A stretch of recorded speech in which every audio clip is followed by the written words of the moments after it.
The two travelers had been walking through the valley for 3 days, exhausted, dehydrated, and beginning to become hopeless. At least those were the thoughts of the state-mandated Iranian guide, as he was breathing in the dust, rolling his ankles over uneven rocks, and missing his grandmother's reshteh soup. He wanted a way out. "The longer we stay here, the more likely we are to get caught. Are we even allowed to be here? You said all you wanted to do was visit the castle," yelled Arash, a mid-30s Iranian citizen. Oliver didn't process his words at first. Aside from the threat of getting caught in Iran, taking his guide to a place he wasn't entirely sure he was allowed to be in, and getting locked in an Iranian prison, he was the happiest he's ever been. He wanted to visit Alamut Castle, which he did, but a little detour didn't matter much, did it? He needed this, to discover something in his life, to explore the unexplored, to bridge the gap between myth and reality. He was an adventurer at heart, so the risks didn't seem so bad for the payoff. If he didn't find anything, it would be well worth the adventure anyway. That was the important part. Oliver, a young upper-20s American, replied, "Well, you're the guide. You tell me," Oliver replied with a slight smirk on his face. He knew Arash was getting nervous, and for good reason. It's nerve-wracking being a guide on a dangerous expedition with an American. He hadn't told Arash, but he began to look at him as less of a guide and more as a friend with the more time that went on. Oliver was walking a little ahead of Arash, keeping a keen eye on any anomalies in the valley. He was looking for the hidden caves that the assassins stashed their belongings in during the Mongol invasion, but he always kept an eye open for someone watching him. They were completely alone in this valley, and yet he felt something. Like a very small air bubble trapped in your chest, demanding very small thoughts. Someone else was there. "Well, I say we need to go. You Americans are always taking such unnecessary risks." "What's life without a little risk, Arash? You'll be okay. Courage comes to us all in the right moments. Oh, so they say." "Pfft," Arash muffled, unimpressed, looking at Oliver with an annoyed expression. After the hours passed by, Oliver and Arash had some small talk. Arash would tell him how his grandmother, who he lived with in the village, would yell at him during dinner if Arash missed around too much or played a prank on her, and she would throw her slippers at him from a distance. "Never missing once, mind you," as he laughed. Oliver would reciprocate with stories of his own, and how where he came from, the slipper was called a chancla, and how the grandmothers there were legendary for their skill with it. Oliver liked how much they had in common, and how welcomed he felt with Arash and his family. As the daylight gave way on the third day, Oliver was starting to get upset. He started to think he was searching in vain, and it started to show. He was quieter, he was more pulled into himself, and by the end of the day, his face was starting to darken. "What is wrong, my friend?" Arash asked. I thought we'd find something by now, you know? Anything. Instead, it's just a bunch of fucking rocks and sticks," Oliver yelled. "You are so upset over something you do not even care about, Oliver," Arash firmly stated while pointing at Oliver with his index finger like a father points at a child when he's trying to get his point across. Oliver looked at Arash with a mix of confusion and anger. "What?" Oliver said aggressively, with his eyes burrowing. "I've known you for 3 days, and I will tell you this. You are a, how you say, drama queen." "What?" Oliver yelled. "You come here looking for these things that don't belong to you, and you don't even care about these things. It's not the things you're after, Oliver. It's the people, it's the experience. Don't you see this? All 3 days you've done nothing but talk about the people in your life. Not the things you've found, not the things you've done. It's the people, that's what you care about. How did you miss this, Oliver? You have all of this knowledge and no sense." Oliver thought about that for a second and calmed down a little bit. In Oliver's head, it was the knowledge he cared about, but he appreciated Arash trying to set him straight. He took a deep breath, nodded at Arash, and turned around without a word.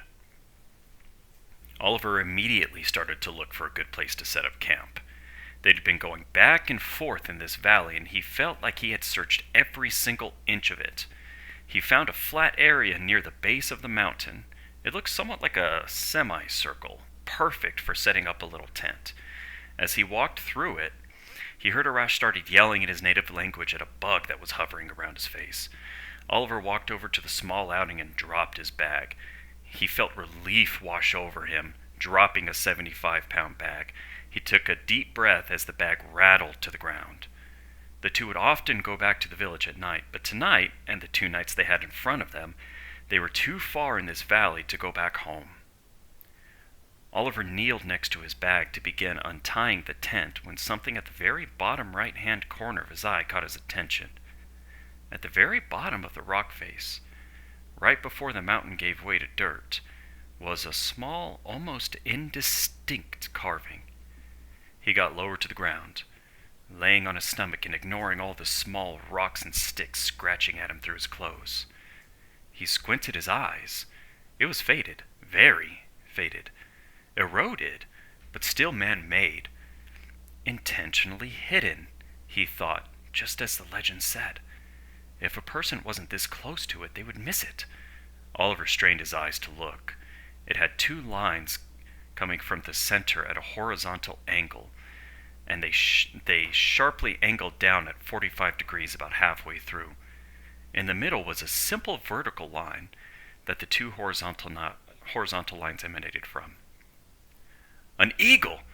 Arash, get over here! He found one, a cave that the ancient assassins hid from the Mongols during their siege. It wasn't far from the castle, so this must have been one of the first. The Mongols didn't find them all, Oliver said. Arash! I'm here, Oliver. Yelling won't get me any closer. Arash walked calmly over to Oliver.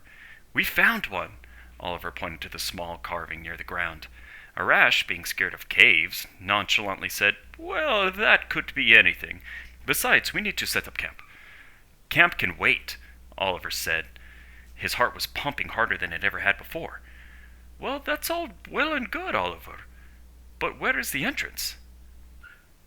There was no cave entrance to be found.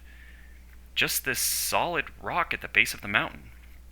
He began to pace, fingers on his chin, trying to think of what possibly could be the entry point. Was it the marker to lead other assassins to an actual cave? Was it a mark that some assassin just put there during a period of boredom? Oliver didn't know. And then it hit him. Wait a minute, Oliver said loudly. My bag! Arash, looking confused, said, What about your bag? It rattled when I dropped it. I didn't think anything of it at the time. The entrance is in the ground. Get the shovels. Arash, being uplifted by this discovery, didn't hesitate to drop his bag as well and untie the shovel that was tied to the side of his bag. It didn't take long until the 2 reached a low scraping with their shovels. It sounded almost like shovels on concrete. Arash quickly dropped his shovel and started digging with his hands to get a better view. Wood! Oliver! It's a door! Oliver jumped for joy when he heard this. Yes! Yes! We found it! The 2 ran towards each other and embraced. Let's keep digging. Over an hour of digging, and the 2 managed to clear the dirt away from the door. They threw their shovels down and glared. It was twilight, the sun no longer casting long shadows, but the night sky still had a bluish glow to it. Another 10 minutes, and they'd be in complete darkness. So, I'll go first, Oliver said as he stared at the iron latch at the end of the doorway. You'll go alone?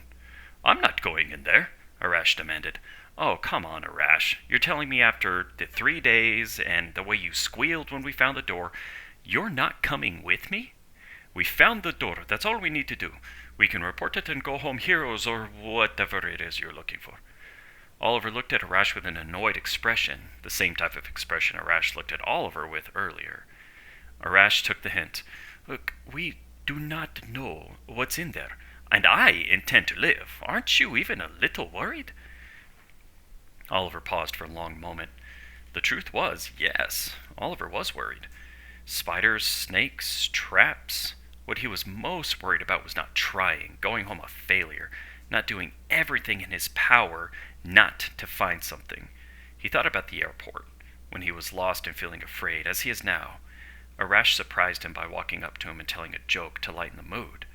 He thought about being welcomed in Arash's village and the wonderful food his grandmother made for him. He thought about how at home he felt with them all, how loved he felt. He worried for them too. Maybe the government wouldn't like what they're doing, how he dragged Arash here, practically against his will, to search for artifacts that he didn't have permission to search for, and what that might mean for Arash and his family. The thought made his chest tighten. I'm not worried, Arash. You want to know why? Why? Because if we don't make it back in 2 days like we said we would, I don't think there's any saving us, or anybody else for that matter, from that chancla your grandmother has, dead or alive. Arash let out a little giggle and nodded his head. Arash, I know you're scared. The truth is, I am too. But I'm glad it's you I get to share this adventure with. Oliver smiled, and before Arash could reply, moved to grab the iron latch. For the first time in 3 days, Arash felt contentment. Noticing the sudden change, Arash grabbed what part of the door he could, and they both heaved the door open.